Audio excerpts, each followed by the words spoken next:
और बात तो नहीं ध्यान से सुना सन। करिया होखो तब चाहे गोर होखो तब चाहे सामर होखो तब, ये हम सब लड़की सन से कहता नहीं। अरे तू नहीं पागल बड़ी सन का रे? ये क्या 30,000 के महीना कमाता नहीं। अभी ले हमर भयल नहीं खे। है? तेरी माँ का तो हमर पैसा अगर तोनी के लूटे के बा तो कमेंट में अपन लम्हा डाला सा। गजब समझ गलू बेइज्जती सब। है। तोर खर्चा तोरा भाई के, तोरा माई के, तोरा बाप के सब गोला के खर्चा हम चलाए। अरे बहुत पैसा बा, 3-4 लाख रुपया गोटी बानी कमा कमा। 3 साल से भी नहीं हिलंग हम बानी। तो निके लाज नहीं खेला रे? अरे कमेंट करस ना, अपन नंबर भेजसन हमरा लंग। हमर पूरा पैसा लूटल सन, हम लुटावे के चाहता नहीं। अगर तोनी के लूटे के बा तो कमेंट में हमारा लंग लम्हा डाला सन। जिंदा बाड़ू सन तब कमेंट करिए सन, अगर मर गए लोग सन तब कहा तोनी से कुछ होई। लेकिन देखत नहीं हमेशा गोड़ा जिंदे बाड़ू सन।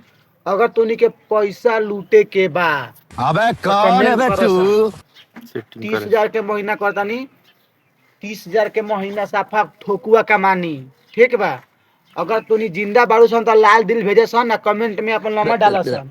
आ मर गए लोग तो कोनो बातें नहीं खे।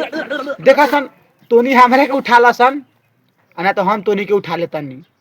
कहा से कि हमारा हाथ के रेखा मिटा गल भाई यार। तो तोनी के लाश नहीं खेला रे? अरे चुल्लू भर पानी में डूब के ना जी जा सन तोनी रे।